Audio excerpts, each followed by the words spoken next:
जय श्री राम पंडित जी। जय श्री राम।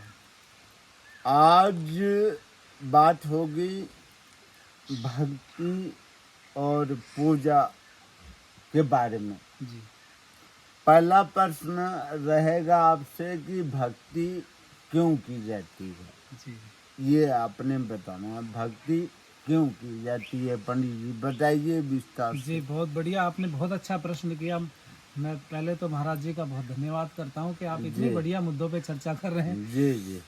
भक्ति जो शब्द है, जो शास्त्र हमारे कहते हैं, हाँ वो कहते हैं उसी की आज्ञा पालन करने का नाम भक्ति है। जी जी। अर्थात जरा सा शब्द है हाँ। आज्ञा पालन। जी जी। अब जो भक्ति है केवल ईश्वर से नहीं जुड़ा है। जी। जैसे आपने देखा होगा, ये माता पिता का बड़ा भक्त है, हाँ ये आपका बड़ा भक्त है, हाँ ये शिव जी का बड़ा भक्त है, ये हनुमान जी का बड़ा भक्त है। हाँ। तो भक्ति शब्द का जो अर्थ है वो है आज्ञा पालन करना। जी तो हम जिसकी भक्ति कर रहे हैं, अगर हम उसकी आज्ञा पालन कर रहे हैं तो भक्ति है, जी और हम उसको मान रहे हैं, पूज रहे हैं, रात दिन लगे हुए हैं और उसकी आज्ञा पालन करते नहीं, तो उसको भक्ति नहीं कहा जाएगा। जी तो हमारे जो ऋषियों ने या जिनकी हम भक्ति कर रहे हैं, जी। उन देवी देवताओं की, हाँ तो उनकी जो आज्ञाएं हैं, उन आज्ञाओं का पालन करना भक्ति कहलाता है। जी जी। जैसे आपने किसी भक्त से कहा कि भाई ये कार्य हमें हाँ करना है, हाँ। और उसने वो बात मानी नहीं, तो फिर काय का भक्त है? जी जी केवल कहने मात्र से भक्त नहीं हो सकता। जी भक्त का मतलब आज्ञा पालन। जी जी जी। भक्ति स्वार्थ के लिए की जाती है या निस्वार्थ के लिए? बहुत बढ़िया आपने बात कही है। भक्ति तो निस्वार्थ होती है। जी भक्ति जो शब्द है वो निस्वार्थ ही है। जी अगर स्वार्थ है तो फिर वो व्यापार हो सकता है, भक्ति नहीं हो सकती। जी। मान लो मेरा स्वार्थ है, हाँ महाराज जी के पास में मुझे कुछ मिल जाएगा, हाँ। कुछ भी मिल जाए, हाँ तो मैं अगर आपके पास में ऐसा मन में लेकर के आ रहा हूँ, तो ये तो लेन देन हो गया ना। जी ये भक्ति कहाँ रही? जी। मेरे मन में पहले ही कि भगवान के पास जाके मुझे ये मिल जाए। अच्छा पंडित जी, ये बताइए भक्ति करने में क्या सामग्री का आवश्यकता है या नहीं? जी जी, बताता हूँ आपको। भक्ति जो है वो, उसमें सामग्री की आवश्यकता नहीं है। हाँ जी भक्ति में तो केवल आज्ञा पालन करना है। हाँ जी जैसे हनुमान जी की भक्ति कर रहे हैं हम, हाँ जी। तो उन्होंने क्या काम किया? आप देखो, रामचंद्र जी की आज्ञा पालन की हाँ और उन्होंने दुष्टों का नाश किया। जी तो अगर आप हनुमान जी की भक्ति कर रहे हैं जी तो आप अनीति के खिलाफ आवाज उठाना चाहिए आपको। जी जी अगर आप हनुमान जी के भक्त हैं तो बल की ताकत आपको शरीर को पुष्ट बनाना चाहिए। जी। और आप अगर हनुमान जी के भक्त हैं तो आपको ये भी इन सब चीजों पर ध्यान दे करके, तो ऐसे जिसकी हम भक्ति कर रहे हैं उसने जो भी आज्ञाएं दी हैं उनका पालन करना है सामग्री में। स्वार्थ वाली जो भक्ति है वो इंसान को किस रास्ता पर ले जाती है?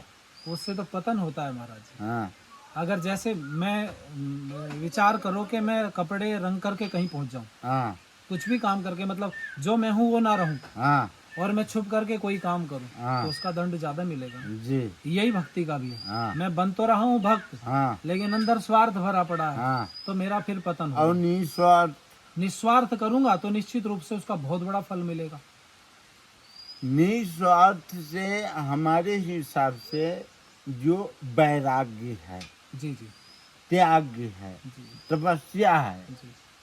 साधना है, योग है, हाँ, ये सब उसका ये फल सब मिलेगा। निस्वार्थ कहलाए जाते हैं। जी। और जो स्वार्थ है, स्वार्थ में सुविधा है, सामग्री है, जी ठीक, जी जी, बिल्कुल, इच्छाएं हैं, बहुत बढ़िया जी, सही बात। ये सब मतलब स्वार्थ की भक्ति है। जी जी स्वार्थ की भक्ति भी आवश्यक है।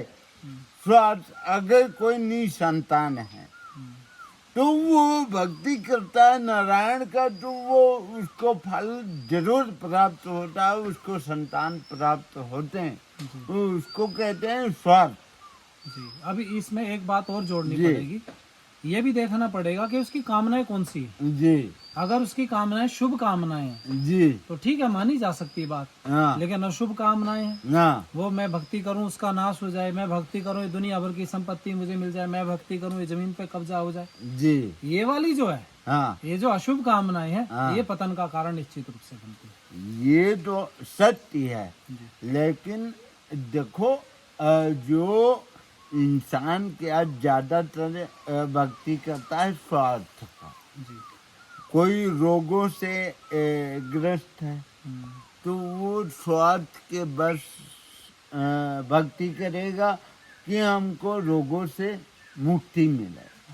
कोई निर्धन है, वो भक्ति करता है धन के लिए।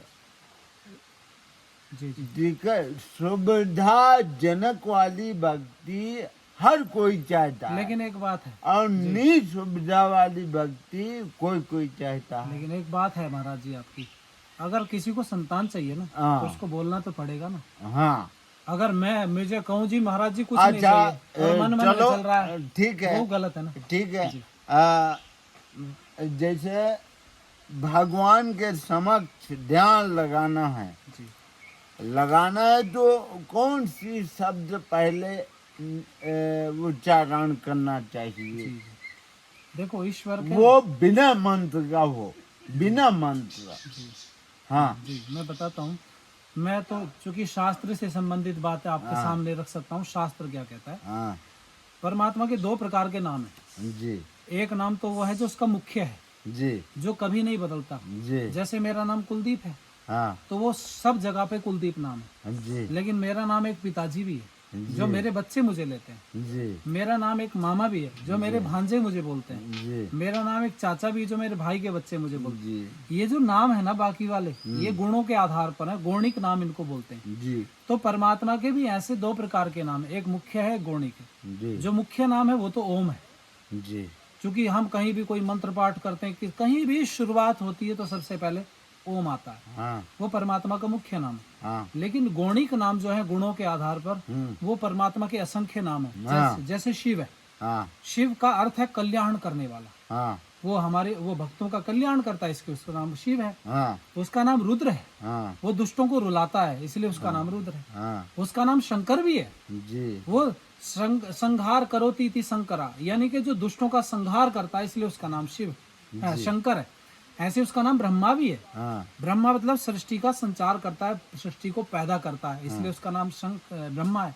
वो सृष्टि को चलाता है इसलिए वो विष्णु है। हाँ सृष्टि का संहार करता है इसलिए महेश है। हम्म, तो ये जो परमात्मा के गौणिक नाम है, हाँ ये वाले जो हैं गुणों के आधार पर है। इंसान जी, के मुख्य नाम जो ओम है, अगर उसको बोलेगा हाँ व्यक्ति तो सबसे पहले उस मुख्य परमात्मा में सारे गुण आ जाते हैं। अच्छा।